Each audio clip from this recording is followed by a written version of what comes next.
الحمد لله على نعمائه والشكر له على توفيقه وامتنانه،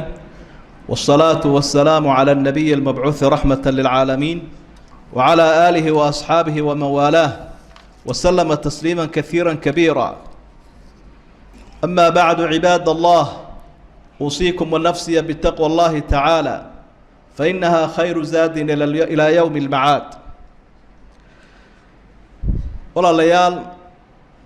sidaynu dareemayno bishii ramadaan waqti kooban baa ka dhiman.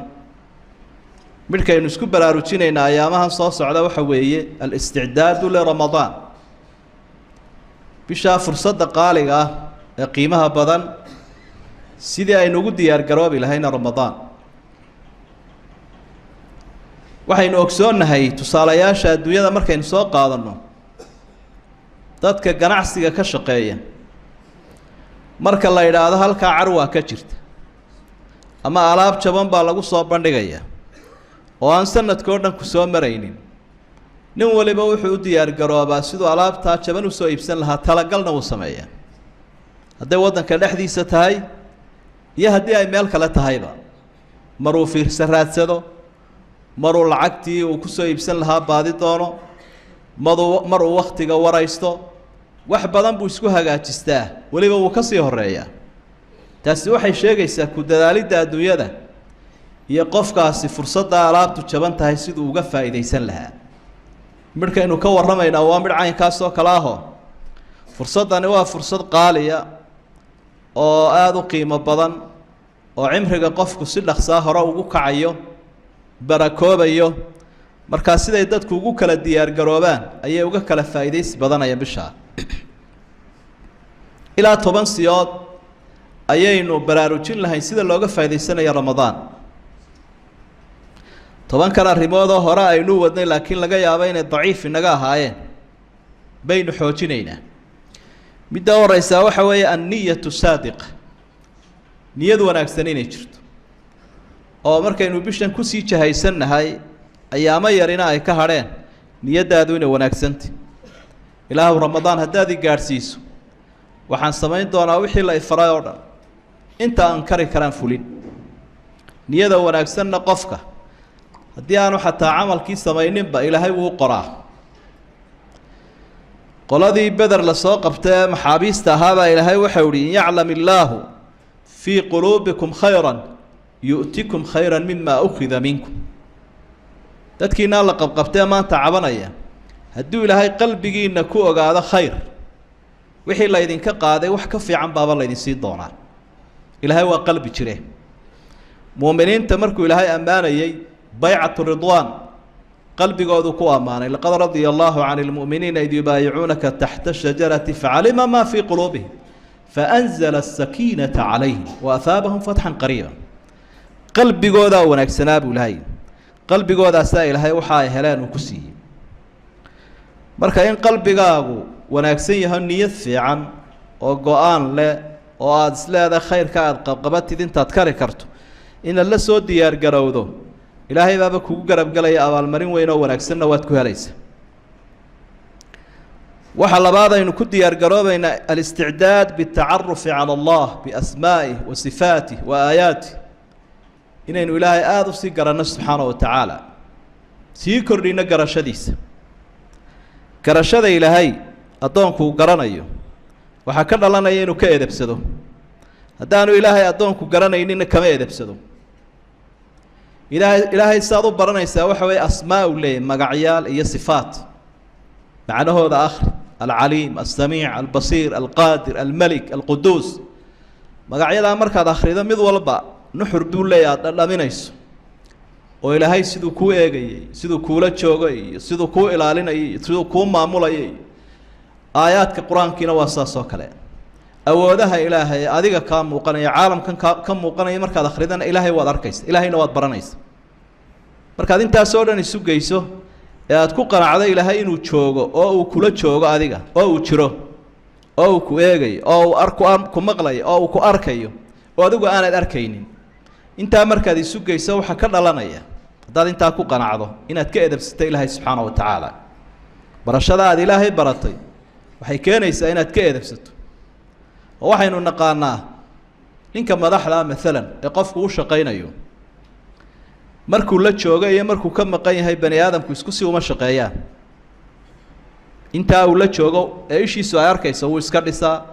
wuu gebgebleeyaa, kolba dhan buu cararaa, wixii laga doonayo ku dadaalaa. laakiin markuu qofkii ka tago sidii hore ma noqdo. haddaba ilaahay wuxuu kaga duwan yahay addoomihiisa. kani hadduu kula joogo markii hore iska dhisaysay, ilaahay isagu marnaba kaama tegayo. wa huwa macakum, mar walba wuu idin weheliyaa ilaahay. wuxuu kaga duwan yahay cid kale ood iska eegi lahayd oo makhluuqaaba, weliba qalbigaagu eegaya. qalbigaaga ayuu eegayaa oo aan cid kale arkaynin rabbi subxaana wa tacaala. iska daa qowlkaaga iyo ficilkaaga, laakiin qalbigaagu akhriyaya. muuqaalkaaga iyo maqaalkaaga iyo macnawiyaadkaaga waa isugu mid ilaahay subxaana wa tacaala. marka qofku heerkaa uu gaadho atacaruf cala allahi baa la ilaahay buu bartay. waxaa markaa uu yeelanayaa askari isaga ilaaliya oo garashadaa ilaahay uu gartaya oo damiirkiisii oo toosaya. naftiisii waxay gaadhaysaa in lagu tilmaamo allawaama, nafta qofka canaanata. nafina waa alamaara, qofkay xumaanta faraysaayo waa nafta aan ilaahay arkayn ama aan ilaahay baranin. nafina waa allawaama, qofkiiba ilaahay addoonkiibay canaananaysaayo markuu isidhaa xaaraanta same oo sawkan ilaahay kula joogay ku eegaya. waajibka markuu isidhaahdo ka tag oo sawkan ilaahay ku wehelinaya ee ku arkaya. markuu isidhaahdo cibaadada ka sii jees oo soo adigan ilaahay hor taagan. atacaruf cala allah waxay kordhisaa nolosha qofka, macnay u samaysaa, addoon dhaba bay ka dhigtaa. inaynu arrintaa kordhinaano waa laga maarmaan. waxyaabaha aynu ku isticdaadayno ama ku diyaar garoobayno waxaa ka mid ah alisticdaad biitibaaci rasuuli sala allahu calayhi wasalam maxabati, inaynu nebiga ku dayano aynu jeclaano. dabeedna aad siiradiisa akhrida markay ramadaan soo galayso muxuu samayn jiray, siduu u diyaarin jiray naftiisa, ehelkiisa, ummaddiisa. haddaad cid jeceshahayna macnaheedu waxa weeye inaad ku dayato. qofka aad jeceshahay waxaa run ka dhigaya jacaylkiisa inaad ku dayato. waxaynu ku diyaar garoobaynaa afraad almuxaasaba, inaynu nafteenna xisaabinno. qofka bani aadamkii markuu doonayo inuu guulaysto dhaqaalihiisa, horumarkiisa, cid ay wada xidhiidhayaan, dowlad, shacab, wuxuu isku dayaa inuu aqoon u yeesho waxa mumtalakaadkiisa iyo maal wuxuu leeyahay.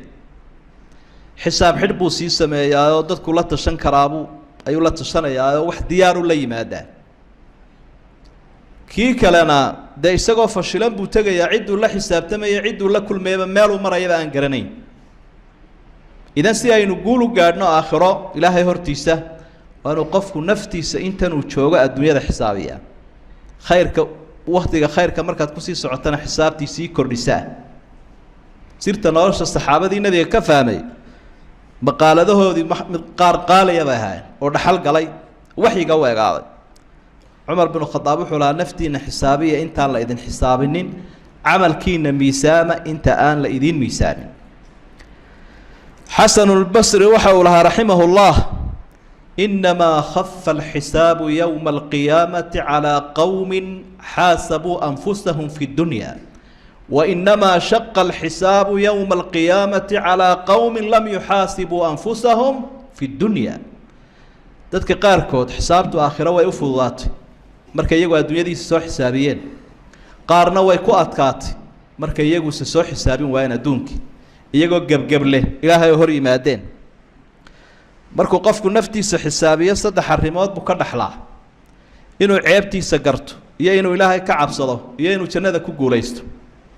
waxaynu ku diyaar garoobaynaa shanaad alisticdaadu bilusuumi alistiqaama. waa inaynu tubtii toosnayd ee aynu ka baydhbaydhayna islaamka iyo diinta aynu naftii ku hagaajinaa. istiqaamadoo la kordhiyo. istiqaamada waxa weeye hadafkaaga iyo muraadkaaga iyo meeshii yoolkaagu ahaa aad ku socotay oo aanad ka baydhbaydhin. tusaale haddaynu soo qaadanno, maalan qof baa waxaa la yidhi waxaad la kulmaysaa boqor hebel, magaalo heblaaye ayuu joogaa, halkaasuu kugu casuumayaa. waddada loo maraano waa taa xaadhan ee halkaa cade furan. inta raaxada kaaga hadhay waa intaad isaga gaadhayso. intaa waad sii yaraha raadi xoogaa bacadaad la sii kulmi laakiin markaad isaga gaadho markaasaad wax walba iska dhigto rafaada boqorkaasi waa ilaahay subxaanahu wa tacaala magaaladaa uu kugu casuumayaana waa jannada dariiqanaad maraysaana waa ki islaamka haddaba haddii steerinkaaga intood qabato aad ku hagaajiso waddadaa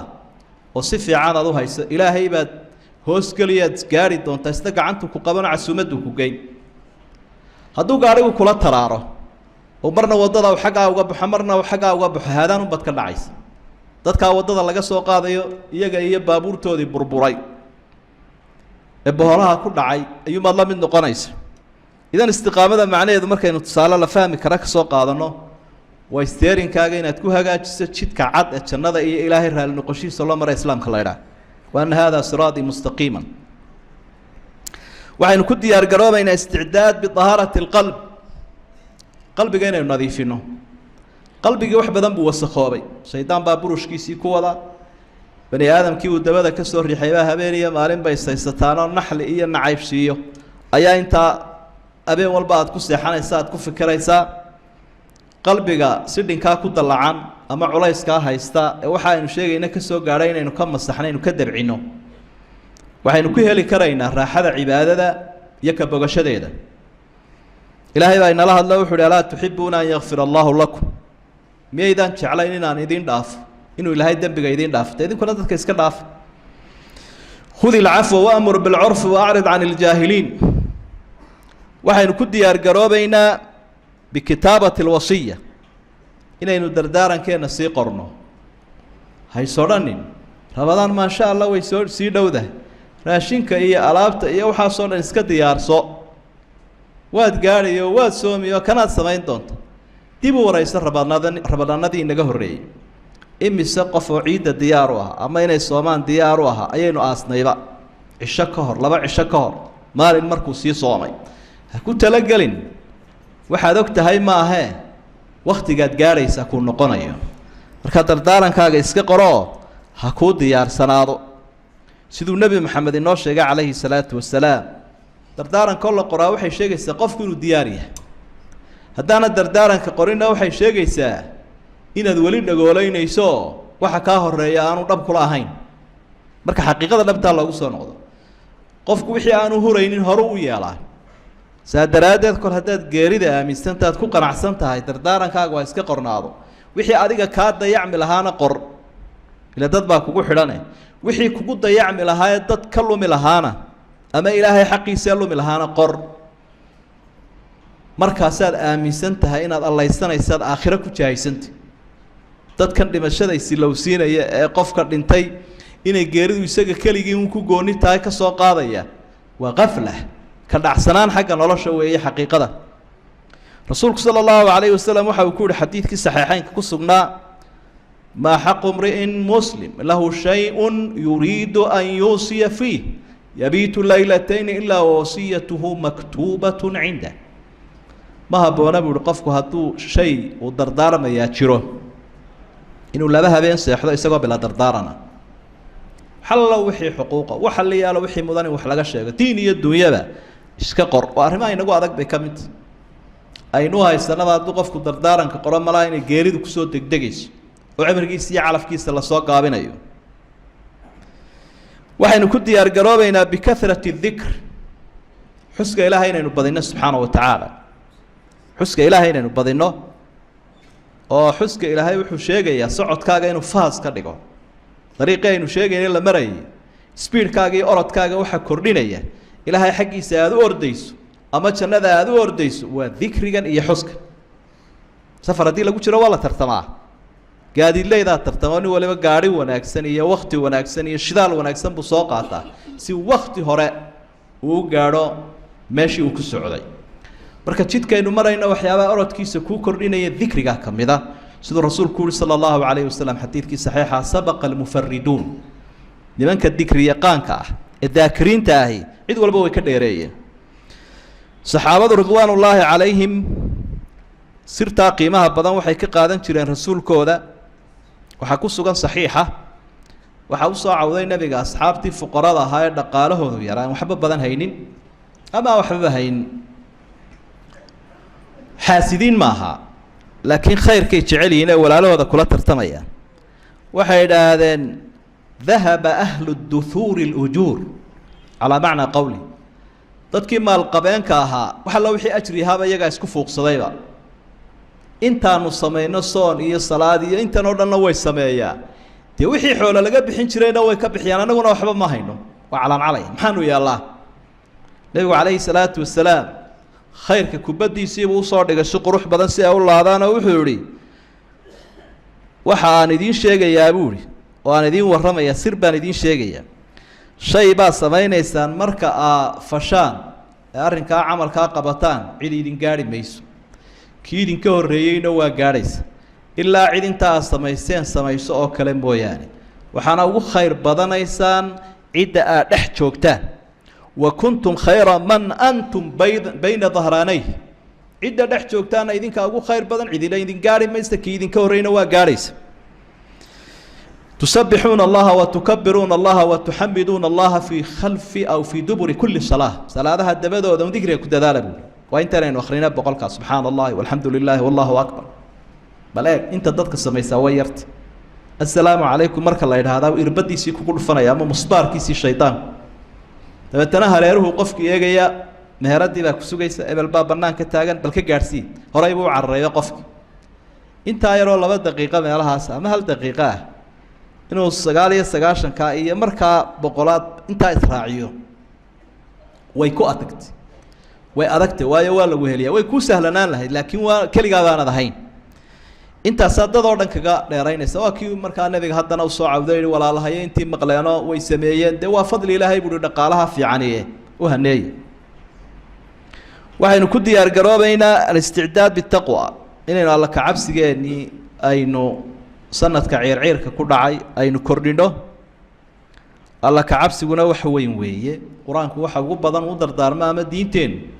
waa la ka cabsiga 258 aayadood ama eray baa ku soo noqonaya lafdu taqwa quraanka dhexdiisa qiimuhu eraygaasi leeyahay ama amalkaasi leeyahay bayna bar ayuu quraanku ina baraya waayo waa sahayda u qaalisan ee adduunka lagala tago alla ka cabsigu dadka iyo dunyada iyo daaro way iska hadhayaan laakiin alla ka cabsigaas hay noqonaya watazawadu fa inna khayra zadi taqwa aqbalka iyo ijaabada camalkan aynu sameeynayna haba badnaade wuxuu ku xidhan yahay oo tayadiisa sal oo ah alla ka cabsiga inama yataqabbalu Allahu min almuttaqiin min shaacirada waxa uu tazawad min at-taqwa fa innaka la tadri idha janna laylun hal ta'ishu ila al-ghadi فكم من فتى أضحى وأمسى ضاحكا وقد نسجت أكفانه وهو لا يدري الله كعبسك الصهايق هذا ما أوجد مركو هبينكم بدو بعد إن صبحي أتجاري دونت إمسان إن اللي يراه عمره جوع صبي هاي واجو بريء وقبل كل عيسى قصليه كفنتي سين اللي تلا يون أوجين أصحاب رضوان الله عليهم وحيابها يدتك كو عدي جيران aad ugu baraarujin jireen waxa kamida Allah ka cabsiga uu dikrigu quraanku aad inoogu baraarujinay iyo rasuulku sallallahu alayhi wasallam qaladay ka tageen Allah ka cabsiga ku saabsan saxaabada iyo salafku oo dhaxalgala wadaad akhrida aad iyo aad u saameynaya qalbigaaga Abdullah ibn Mas'ud waxa uu lahaa at-taqwa an yutaa'a fala yu'sa wa yushkara fala yukfar ويذكر فلا ينسى الله كعبسك waxa weeye in ilaahay laga amar qaato oo aan lagu gacan sayrin in ilaahay la xusuusnaado aan la ilaawin in loo mahadnaqo oo aan la dafirin ilaahay nicmadiisa subhanahu wa ta'ala Ali ibn Abi Talib waxa uu lahaa at-taqwa al-khawf min al-jalil wal-amal bit-tanzil wash-shukr bil-qalil wal-isti'dad li yawm ar-rahil الله كعبسي وحوي إلهي قلبك كجرة وأن كم مغنانين أديك وحيجي سكو عمل فلا وحي يرى وكسيين كم هذا قون سلوجين قيامها أنا وديار قرابة وما قال رب كيسن أرنتي شيء قلب النول إن يكسب حياة وقدام بينتي قضوا كتبنا هذا إن كل ديار قرابة إن وحوي الاستعداد لرمضان بالتوبة إلى الله إن إلهي توبت كان ينصر نقول سبحانه وتعالى توبتنا وحوي inaad garawshiya bixiso addoon yar inaad tahay oo dhacdhiciisa iyo gafkiisa iyo simbirraxadiisu ay badan yihiin oo aan ilaahay weynaa u weynaynin oon uga xishoonin sidii munaasibka ahayd wamaa qadaru llaha xaqa qadri sidaa daraaddeed goor walba garawshiya bixinaya oo ilaahay ku laabanaya oo ilaahay hoos taagan oo ceebtiisa qiranaya taasaa lagugu dembi dhaafayaa oo goor walba ka warwaraya wixii qallooc iyo qaladaadee ka yimi alla kacabsiguna waxa weeye waddada loo maro aan idhaahdee dembi dhaafku ama istikfaarta ama towbaduna waa waddada loo maro jannada horey baad ka sii qaadanaysaa miftaaxii jannada weeye ilaahay baa wuxu uhi wasaaricuu ilaa makfirati min rabbikum wajannatin carduha asamaawaatu waalard uciddat lilmuttaqiin dembi dhaaf u degdega marka qaadataan jannada miftaaxeeda idin noqonayo hore u gaadhaysaan nebiyullaahi moxamed sala allahu calayhi wasalam isaguna istikfaarta wardigiisa yowmiga joogtadaabu ahaa haddaad adigu isqancisay ama camalkaaga qaali u aragto ama aada iscajabisay yay taasi ku naftiya shaydaanku yay sidaa kaaga faa'iidaysanin rasuulka ilaahay sala allahu calayhi wasalam ayaa wuxuu casharo inoo dhigayaa wuxuuna leeyahy maalintii walba astakfiru llaha fi lyowmi 100 mara 100 jeer baan astakfiru llah wa atuubu ilayh adigu intaad tidhaahdaa inteed xusuusataaba horta istikfaar waad ordaysaa une inteed ka xun tahay dembigaad samaysay intee buu kula weyn yahay camalkaad samaysay wax la yaab badan weeye weliba marka aakhiru cimri qofku uu joogay cimri qaalibkii ama uu kusii dhowaado waa inuu istikfaartiisu korodhaa rasuulka sala allahu calayhi wasalam markii uu geeridii soo dhowaatay istikfaartu aada u badinayay caaisha hadday weydiisayna wuxuu nebigu ku jawaabay ilaahay wuxuu ummadda iga siiya calaamaddaa markaan ka arko waxay sheegaysaa in cimrigayga uu soo dhowaaday sidaa daraaddeed ama geeridaydi soo dhowaatay istikfaartan badinayaa waa macnaha ay sheegaysa idaa jaa nasru llah waalfatxu wara'ayta annaasa yadkhuluuna fii diin illaahi afwaaja fasabbix bixamdi rabbika wastakfirhu innahu kaana tawaaban istikfaarta iyo towbadda isku dar cimrigaaga gebagabadiisu waa inay taa noqotaa marka 10kaa shay haddaynu samayno waxaa laga yaabaa in qalbigeennu safoobo camalka aynu ku jahaysannahay qiimaha badanna aynu wax badan ka qabsan karno fursaddana aynaan dayicin وهذا ما أقوله اللهم أرنا الحق حقا وارزقنا اتباعه وأرنا الباطل باطلا وارزقنا اجتنابه ربنا لا تزغ قلوبنا بعد إذ هديتنا وهب لنا من لدنك رحمة إنك أنت الوهاب اللهم انصر الإسلام والمسلمين اللهم انصر الإسلام والمسلمين اللهم انصر المستضعفين والمجاهدين في سبيلك في كل مكان يا أرحم الراحمين اللهم أسقنا الغيث والرحمة ولا تجعلنا من القانطين اللهم إنك كنت غفارا فأرسل السماء علينا مدرارا اللهم أرسل السماء علينا مدرارا اللهم أرسل السماء علينا مدرارا اللهم اشف مرضانا وعاف مبتلانا وارحم موتانا وتمم نعمتك علينا يا أرحم الراحمين اللهم بلغنا برمضان بأمن وإيمان وسلام وآخر دعوانا أن الحمد لله رب العالمين وصلى الله على نبينا محمد وآله وصحبه وسلم وأقم الصلاة